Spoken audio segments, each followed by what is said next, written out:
how did you get into probiotics research? I use a technique called calorimetry, which is really difficult to say, and it essentially means measuring heat. I think most people have probably done a version of calorimetry at school when you burn a peanut and work out how much water rises in temperature. Yeah.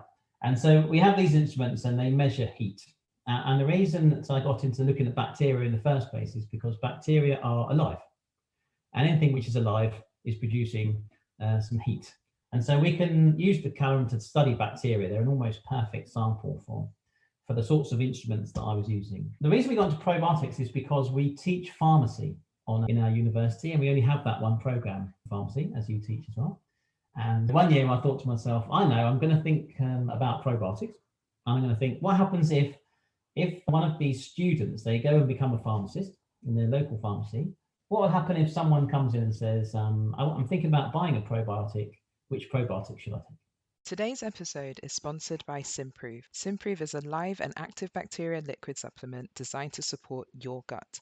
Monday Science listeners can take advantage of a 15% discount on Simprove's 12-week program. Find out more at www.mondaysciencepodcast.com/listen.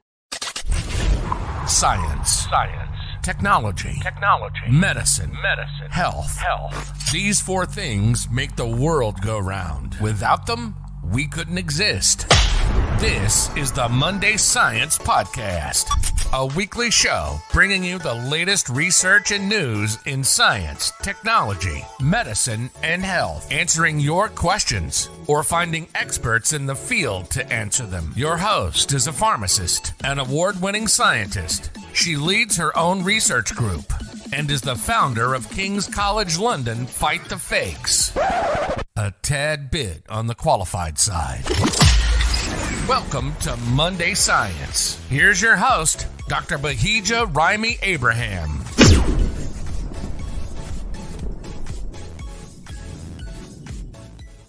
When I knew of Professor Simon Gaisford, I knew of you for thermal analysis, and actually thermal analysis and 3D printing. I didn't know much about your work on probiotics. And it wasn't until I had an interest in oral mucositis, following on from cancer therapy and chemotherapy, and looking at that. And when we had a conversation about what to do with that project, and then you talked about probiotics, I was like, oh, I didn't know. Then I see that you've published loads in this area. And I was like, oh, I feel really bad. I didn't know your work. And also you've given several different talks. You've been featured on many different media outlets.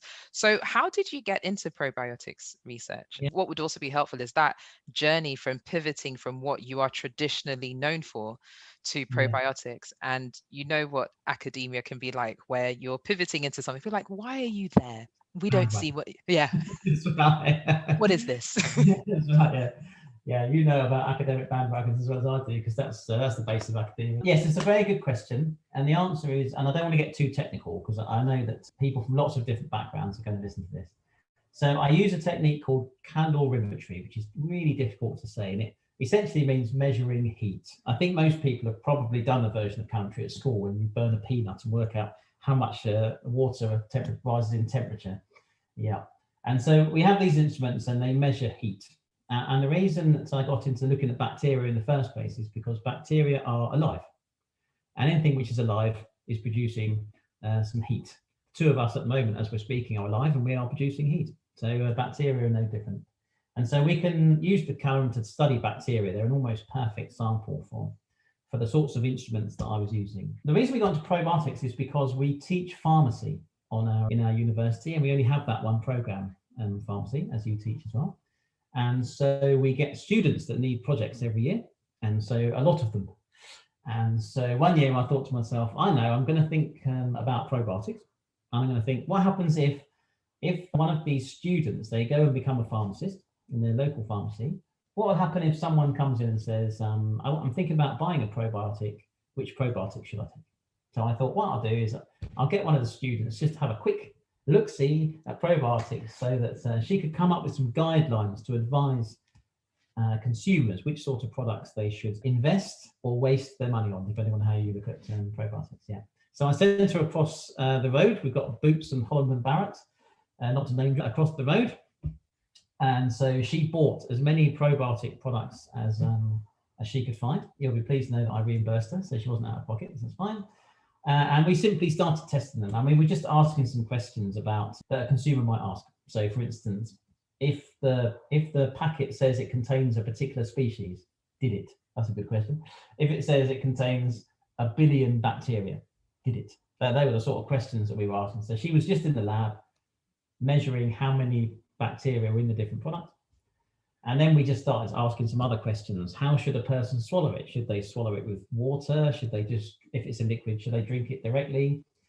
And so we just set up a really simple test to measure an artificial stomach, effectively, is what we set up.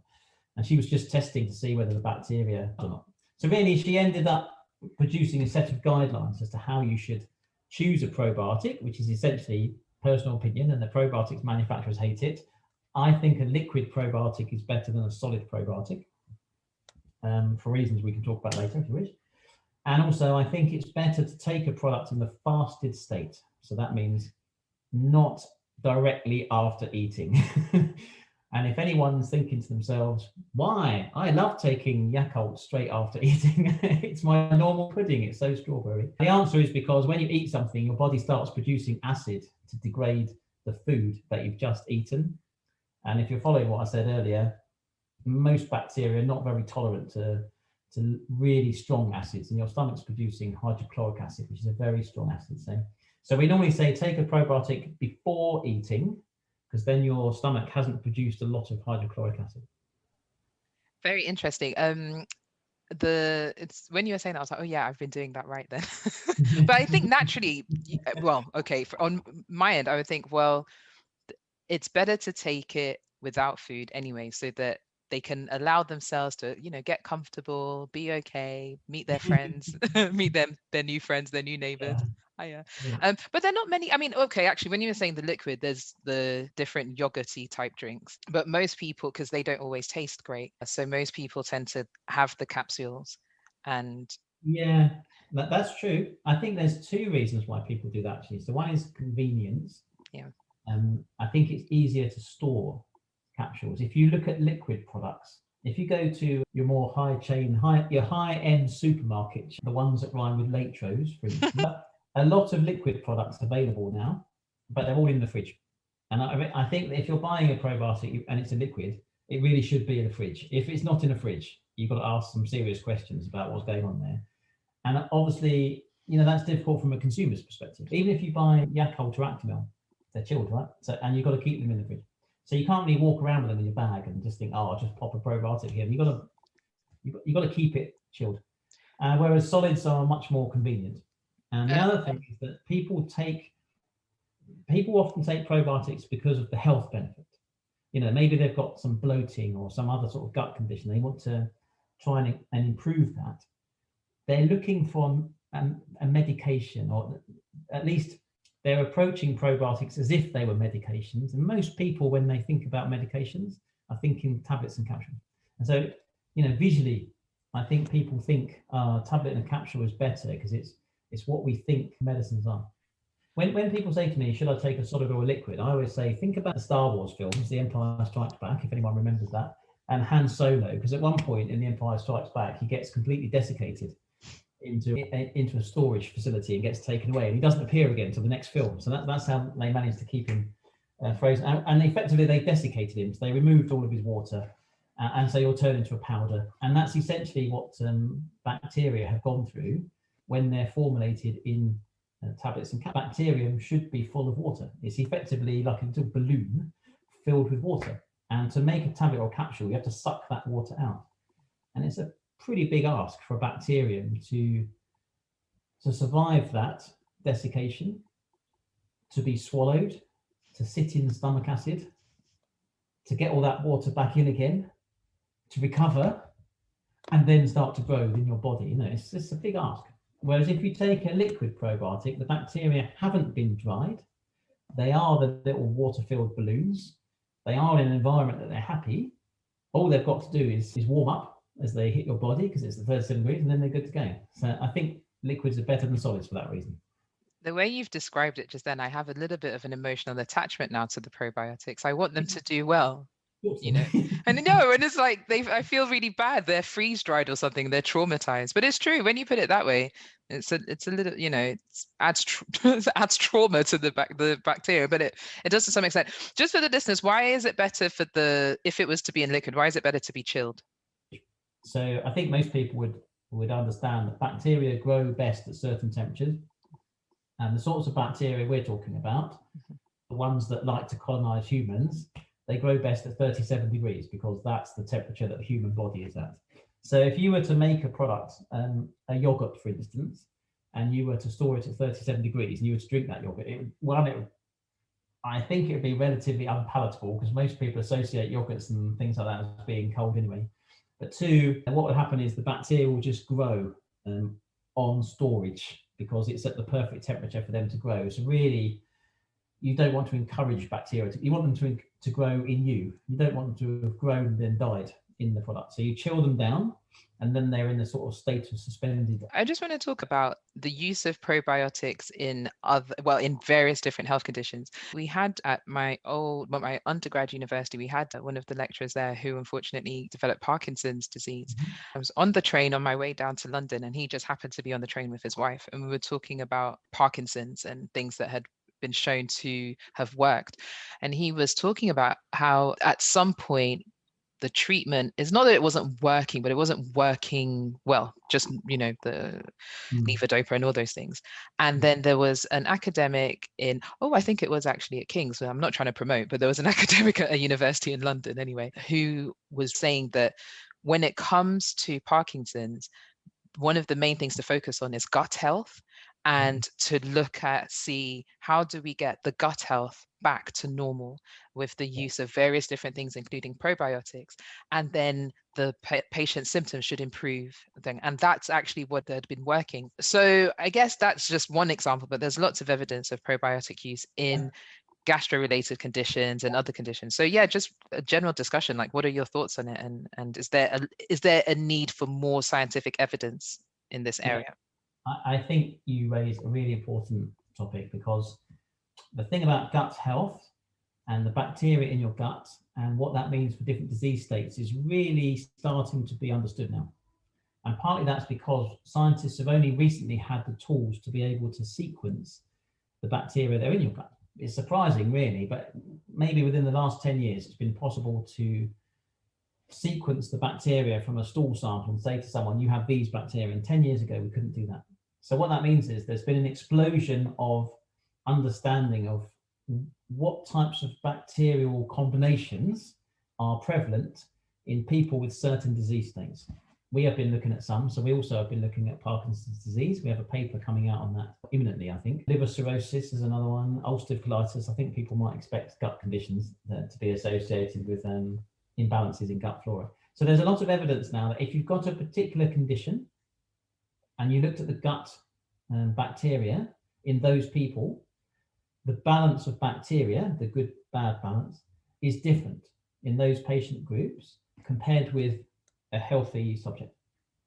With Parkinson's in particular, anyone that knows someone that's got Parkinson's disease, they will probably be able to tell you that one of the earliest symptoms of Parkinson's disease is constipation. So it's usually the case that someone that's developing Parkinson's has had a almost lifelong issue with gut health. And so one of the things about Parkinson's, there's a theory that some of the proteins that are involved in the progression of Parkinson's disease, they are actually produced in the gut.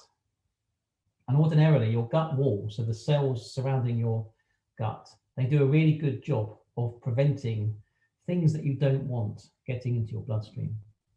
Because most Parkinson's patients have had lifelong constipation, maybe not lifelong, but certainly 10, 20 chronic constipation. Think what that means. It means your gut is always full of fecal matter because you can't expel it. And that fecal matter is quite solid. It's putting a lot of pressure on the gut wall. And your gut wall is just cells touching each other. And if there's constant pressure underneath, the cells can come apart. When the cells come apart, things can pass between the cells, which the cells themselves are trying to keep out. It's a bit like having a wall around your house and taking some bricks out. all of a sudden lots of mice can get in because there's a big hole. And so it's the same thing. And so some of these proteins, which are thought to start in the gut, can transfer into the bloodstream, and then they start circulating around the body and they can transfer to the brain. Yeah. And so we've been looking at that using probiotics to try and improve general gut health and constipation, because if you can sort that out, as soon as the material starts flowing through your gut, the cells can come together again and the barrier can reform. And so we've seen quite an improvement, I think, in Parkinson's patients by taking probiotics. We have a study about to come out where we show what happens to the gut, the gut flora, when you give probiotics to Parkinson's patients. And we're also involved in 3 clinical trials, one of which is at King's, which are going to report later this year on clinical studies of Parkinson's patients and probiotics. So I think that's kind of important. When I started looking at probiotics, I went to UCLH, which is our partner hospital, and I talked to a consultant gastroenterologist. He's really good. His name is Anton Emanuel. He's a tremendous physician. And I asked him, what sort of gut conditions are you using probiotics for to treat in your patients? And I thought he would say the sort of things you might expect: IBS, IBD, ulcerative colitis, gut condition. And he said, no, I look at Alzheimer's and Parkinson's patients, maybe people with multiple sclerosis. And I'm thinking, huh? You've just mentioned a whole series of conditions that involve the brain, but you're a gastroenterologist. And I just couldn't marry those two together. But I understand now it's because poor gut wall integrity allows all sorts into the body, and then it can cause all these other conditions. Yeah. So I kind of take the view here that probiotics can help improve gut health. Improving gut health, it then improves other conditions, because a lot of these conditions are being driven by things crossing your gut wall that you wouldn't ordinarily cross your gut wall. It's just that your gut wall's in bad shape. Yeah. That's really interesting. And I guess it also requires those who are treating the patients to take a, but that's, the whole multidisciplinary approach. Those who are treating the patients to be involved in research and those kind of discussions, so that because they also become the gatekeepers. And as much as we've talked about the blockages for getting things onto the market, but also the other blockage as well is being able to conduct clinical trials and being able to get that evidence. Because I guess, correct me if I'm wrong, but probiotics probably in the UK falls under the food supplement category. And so when it comes to quote unquote food supplement category, they can get onto the market, yes, but not going to be on a formulary for clinical use effectively. Absolutely. I cannot argue with you. And so you really are, if you have one of these gut conditions or neurological conditions, and you end up talking to a consultant, you are utterly dependent on the willingness of that consultant to be open to new ideas and to try different things. You work in a university which has a tremendous hospital attached to it. And I personally work with a number of people at that hospital. Ingvar Björnsson, for instance, is a real supporter of probiotics. And I also work at a university that has a tremendous hospital attached to it. And Anton is a really good supporter of probiotics. And people like that, they will use probiotics on their patients. They publish results. Ingvar has published a number of really good studies on probiotic use. And I think it really can make a difference. But it requires a clinician who's willing to push boundaries and think differently. Because as I said already, a clinician following pathway of care won't be able to use probiotics.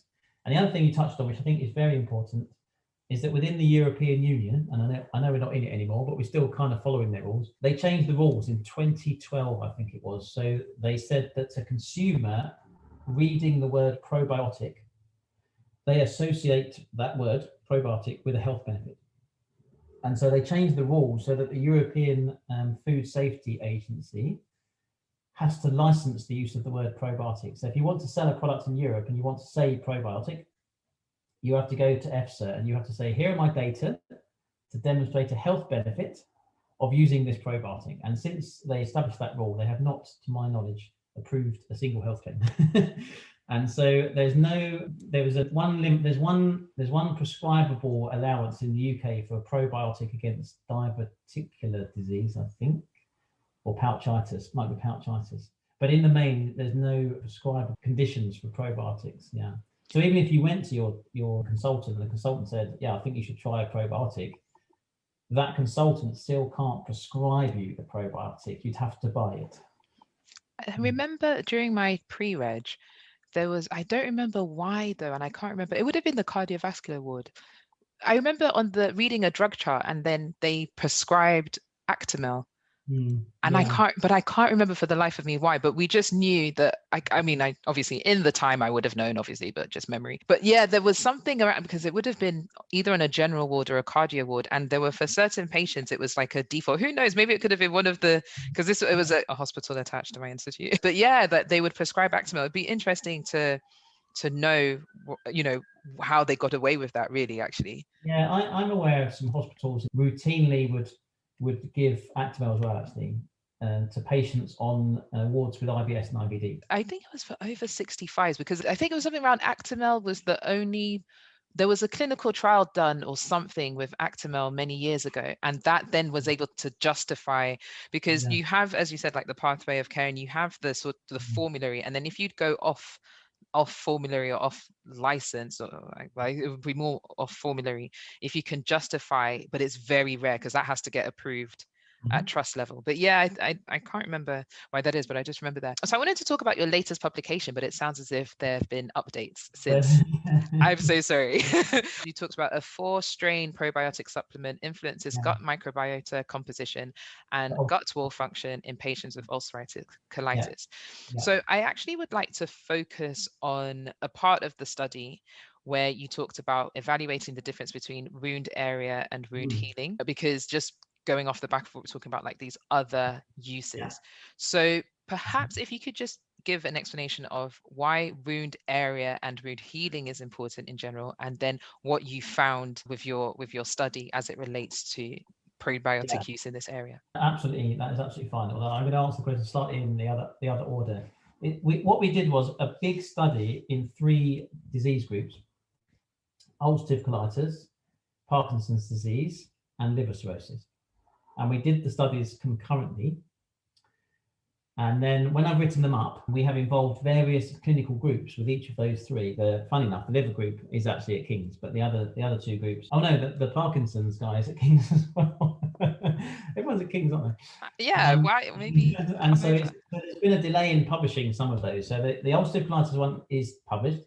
The Parkinson's one is literally about to be published, and the liver one should be published soon. And they all follow the same basic approach. And what we did was, it's very difficult to make these studies in real human beings, because it's difficult to make analytical measurements in someone's colon. 1, it's rather invasive. But 2, we don't even have the tools anyway.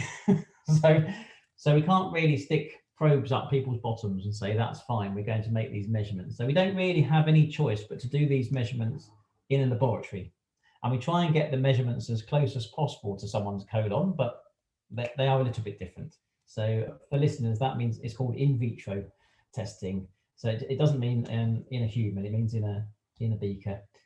This episode is sponsored by Simprove. Simprove is a live and active bacteria liquid supplement designed to support your gut. Simprove is founded on the belief that recovering and maintaining a healthy gut balance can help you live a fuller life. Monday Science listeners can take advantage of a 15% discount on Simprove's 12-week program using the code MONSCI15. Why 12 weeks? Because it takes 12 weeks for dietary changes to take effect. Also, the British Society of Gastroenterology guidelines recommend 12 weeks when trying bacteria-based supplements. Simprove comes in 2 very tasty flavors, mango and passion fruit, and an original flavor. This offer is available only to Monday Science listeners, for new customers, and one-time use. Find out more at www.mondaysciencepodcast.com/listen.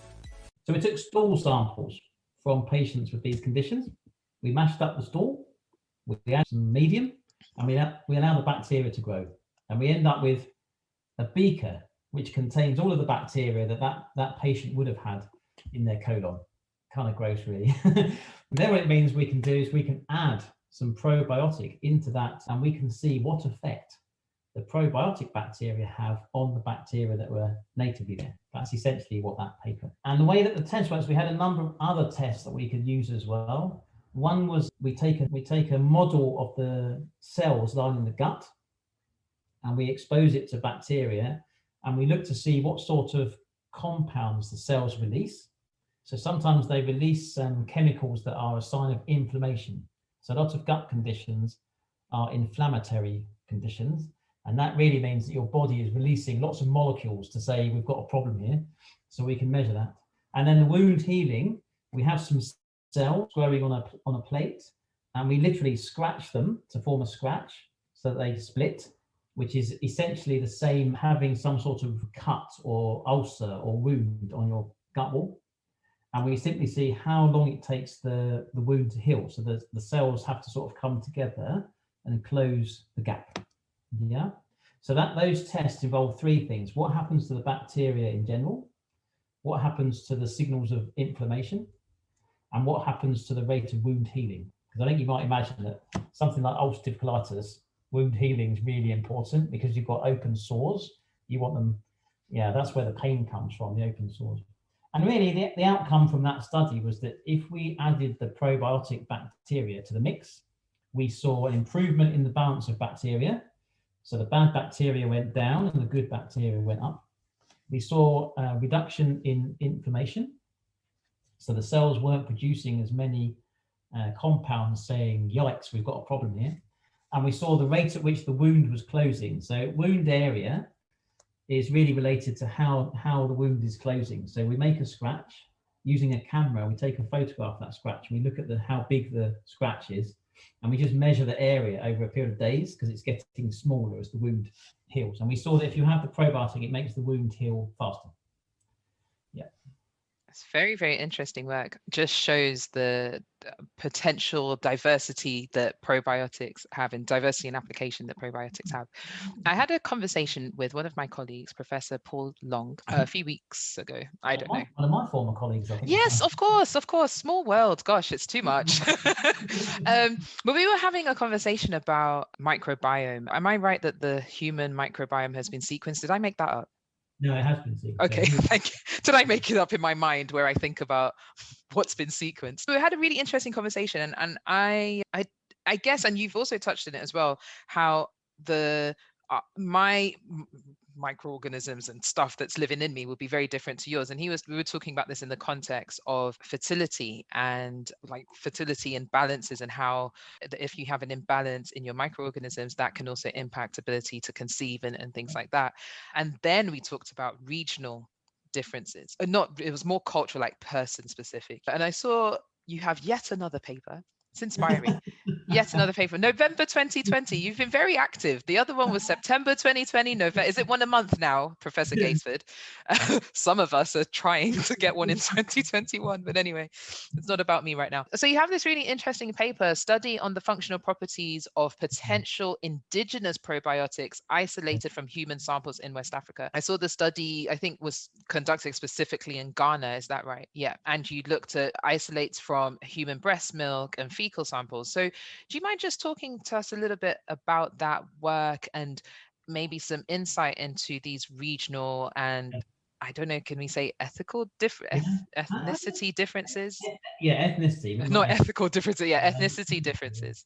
Yeah, no, that's absolutely fine. So that work was done, I had a couple of students from Ghana who were both absolutely amazing. And that work was done by one of those students who, once she'd finished her PhD, went back to Ghana to hold an academic post. Incidentally, this is nothing to do with probiotics. She gave birth to 3 children while doing her PhD. She was that good. Yeah, kind of scary. That is impressive. The point here is, I think you're absolutely right, which is that as a newborn infant, it doesn't really matter who your parents were, where you were born, what their ethnicity were, because you're sterile. And so you don't contain any bacteria. And so at the moment of birth, everyone's the same. And therefore, your gut microbiome, by the time you're an adult, is hugely influenced by your environment, what you ingest, the sorts of foods that your parents give you, the sorts of things that you touch on a daily basis and stick your fingers in your mouth. All of those things are helping you to populate your gut. And I alluded to this already, but the difference between a natural birth and a cesarean birth: in a natural birth, you're probably going to ingest into your mouth quite a lot of lactobacilli from the lining of the vagina. And if you have breast milk, you're also taking in Lactobacillus infantum, I think it is. No, or bifidobacterium. I forget which one that is now. But the important point here is that you are starting to colonize your gut with the bacteria from your mother. So right from the get-go, your mother is having a huge influence in the sort of bacteria you're going to have in your gut. After that, you're then going to be influenced by diet. So for instance, someone being brought up on a daily dose of KFC or McDonald's is probably not going to have a particularly healthy gut flora. Whereas if you had lots of natural foods, maybe some fermented foods. If we go around the world, there's lots of cultures that have different types of fermented foods. So kefir from Mongolia, for instance, and sauerkraut, Germans. Most cultures have preserved foods in some way, and they're preserved through fermentation. And so you're going to get different bacteria in that way. And so I think even if you, let's say you had a different cultural background, we're all in the UK, but people have different cultural backgrounds, the foods that you're eating, they're going to start populating your gut. So two people can grow up in the UK, but end up with completely different gut floras because the cultural differences. And then you start going around the world to different countries, of course. Cultural differences mean you're going to get different bacteria. And so with that particular study, that's my student that went back to Ghana. And I thought that was a really clever idea. She got lots of samples, 99 different bacteria, I think she isolated from patients in Ghana. And the idea was simply to say, well, hang on a minute, what sort of bacteria are prevalent? If you've grown up in Ghana and you've eaten Ghanaian food, what are the most prevalent types of bacteria that you can find? And I said already, a lot of the probiotics were isolated from feces. And so she did the same thing. She just took feces from people that have eaten Ghanaian food for their whole life to try and identify which types of bacteria are prevalent. And if you look at the list, you'll see, unsurprisingly, they're nearly all lactobacilli and bifidobacteria because they are the most common types of probiotic bacteria. And a lot of the ones that she identified, there's Boyteria, Acidophilus, things like that. They're the sort of things that we also use in this country. And I suppose the one thing that's interesting is that you can take a bacterial strain, you can sequence its DNA, and then you can patent that.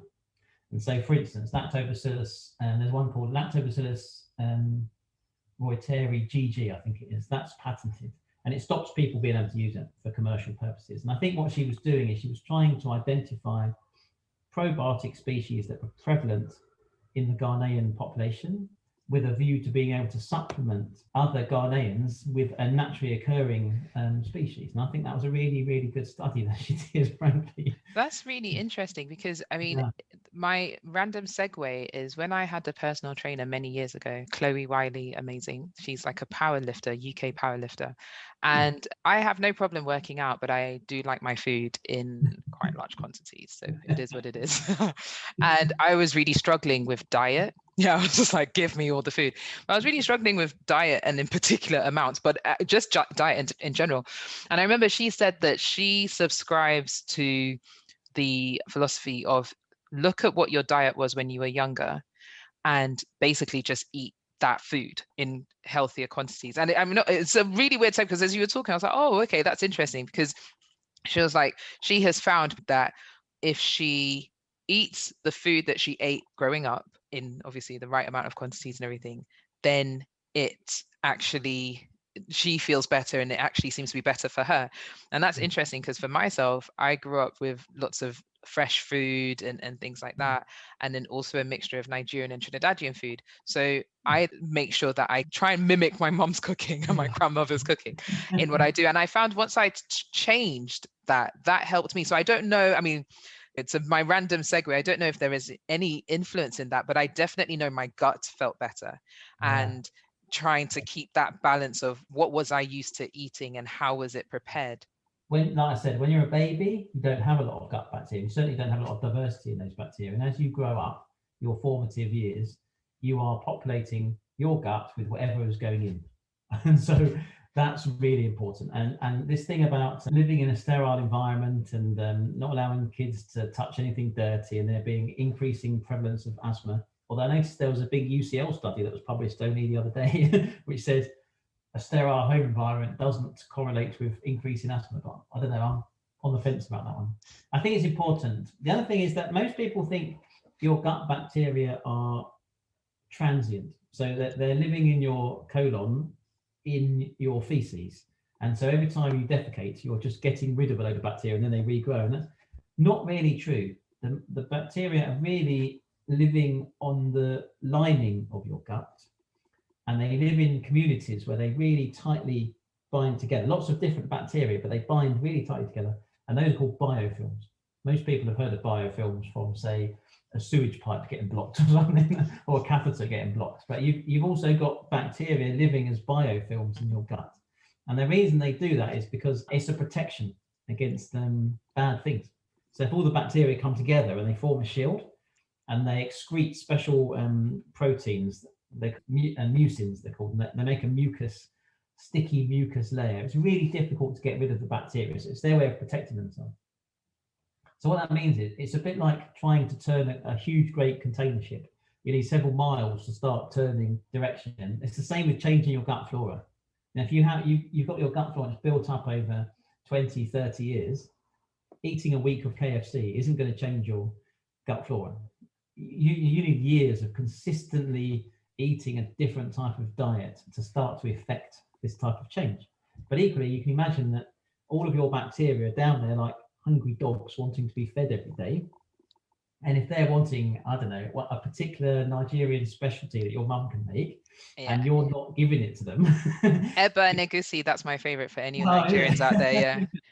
They're going to start getting cross, aren't they? Because they want that. They want that, and you're not giving it to them. So you're going to start to get maybe bloating or something like that, because what you've done is you've eaten a sandwich from Marks and Sparks instead, and that bread has just encouraged a different bacterial group to gorge themselves, produce lots of carbon dioxide, and all of a sudden you can't stop farting because you've just eaten something completely different, and you feel awful because you're just full of gas.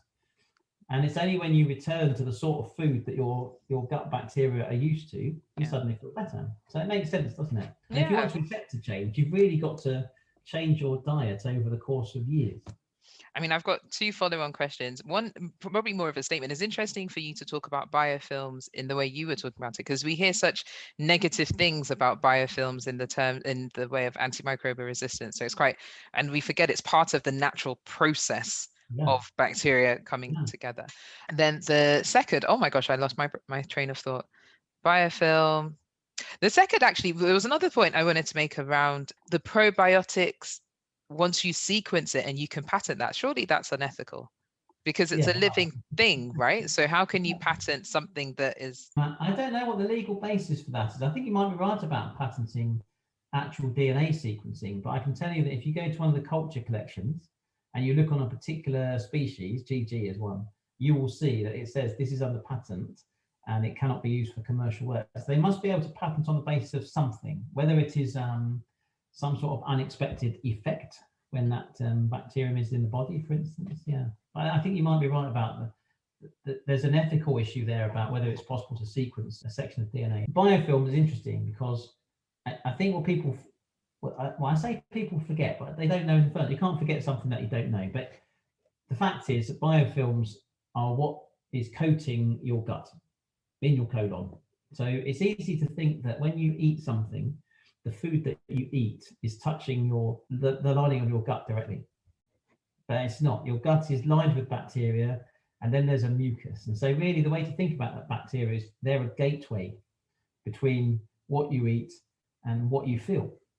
And you can imagine if you eat something and the bacteria aren't happy, they might produce compounds that irritate your gut lining. So it's not the food that's irritating your gut lining, it's the bacteria that are irritating your gut lining. Just think of them as a sort of gatekeeper.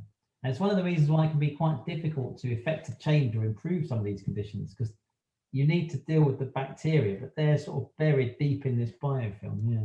I remembered. Sorry, carry on. I was going to say, imagine like a sewer that gets blocked with a biofilm or a catheter or something. They're difficult to get rid of. Yeah. If you're in hospital with a catheter and it gets blocked with a biofilm, it might be possible to flush it out, or you have to change the biofilm. That actually brings me on to what I remembered and forgot now remembered. Colonic irrigation. What are your thoughts on that then? Beautiful. Never tried it. Thanks. Well, you talked about me farting. So I'm like, well, back to that then. Not for you personally, but under the guise of... I've got some time to see. No, I haven't got any. I haven't got any personal experience, I suppose, is what I meant by that when I said I haven't tried it. I can certainly see a point in flushing toxins out of your colon. And I'm pretty certain that colonic irrigation would not remove the biofilm. It would remove fecal matter. I don't think it would remove the biofilm. I don't think it would be aggressive enough to remove the biofilm. And so I think in that way, there's probably not a lot of harm in that. If you had the toxins in stools, that would get rid of that. And it probably relieve the biofilm okay, I suspect. So I don't think there's a negative. I mean, there are negatives to colonic irrigation, such as the risk of perforating your bowel and stuff like that, which is very bad. But for fecal transplant, there's loads of evidence of people fundamentally changing their disease states with fecal transplant. Even things that seem to be as unrelated as autism. There's evidence that children that are highly autistic can change their behaviour with fecal transplants. It really is quite striking. So I think, and obviously in that instance, you've got to flush out the colon first as well. But I suspect that might also be done with antibiotics to really get rid of everything that's there. What can people do to improve their gut health? Well, my friend is a nutritionist. She's called Eve Kalinick. She's a tremendous nutritionist. She's just written a book about gut health and the autonomous nervous system and what you might eat to improve that. So I would suggest maybe looking at some of her work, because she's extremely good.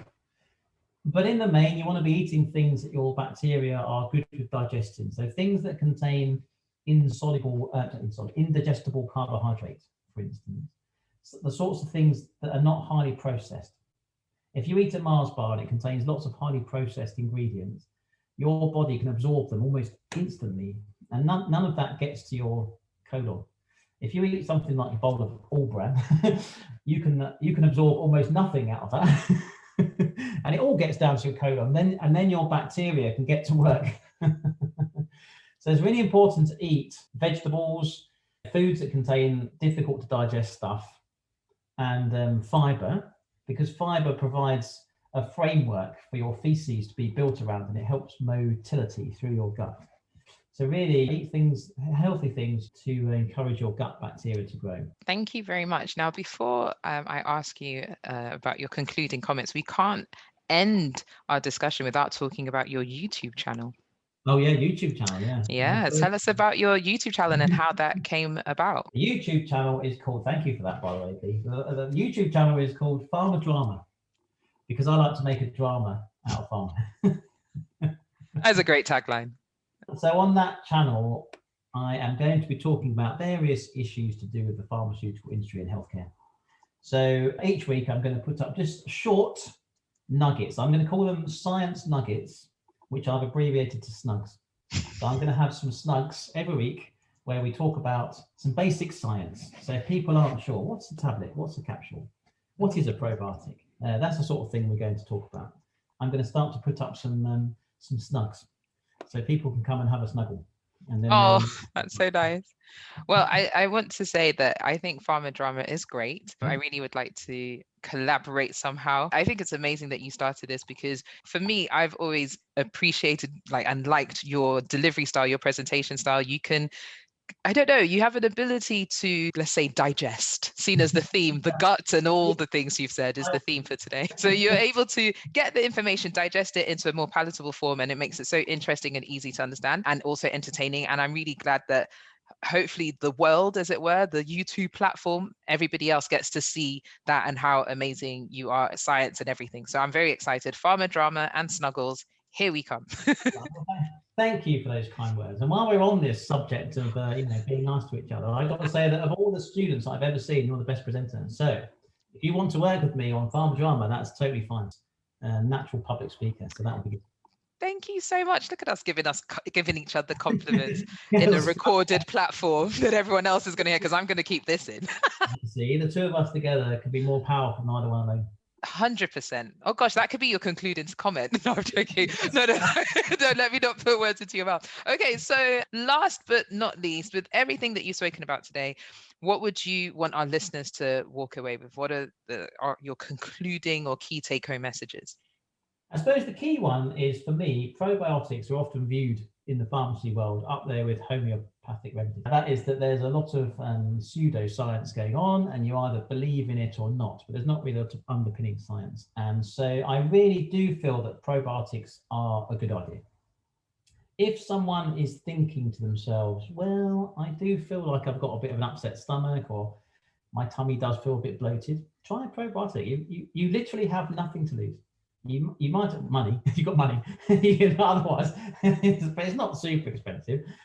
Just go to the supermarket and have a look and just try one and see. And if you feel better, that's great. A lot of people say to me, well, I've tried probiotics and I don't feel any different. Then I say either try a different range of probiotics and see if one of them makes you feel different. And we talked about that already. And even if you don't feel any different, that may well be because you don't really have a degree of imbalance in the first place. No, not everyone is bloated. And some people, they don't think that they're bloated, but they are, but they're used to it because they're bloated all the time. So it becomes normal for you. And so even if you take a probiotics and you don't feel any different, the science suggests that there's a lot going on in your gut which you can't feel, but it's generally doing you some good. So I would say, take home message, try a probiotic, liquid probiotic if you can, and just see if you feel different. You've been listening to the Monday Science Podcast, a weekly show bringing you the latest research and news in science, technology, medicine, and health. We hope you've gotten some useful and thought-provoking info from the show, and we hope you had fun along the way.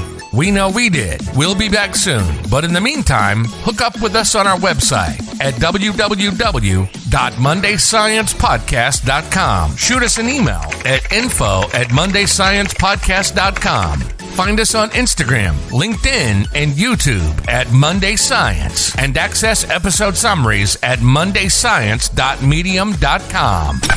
See you next week on the Monday Science Podcast.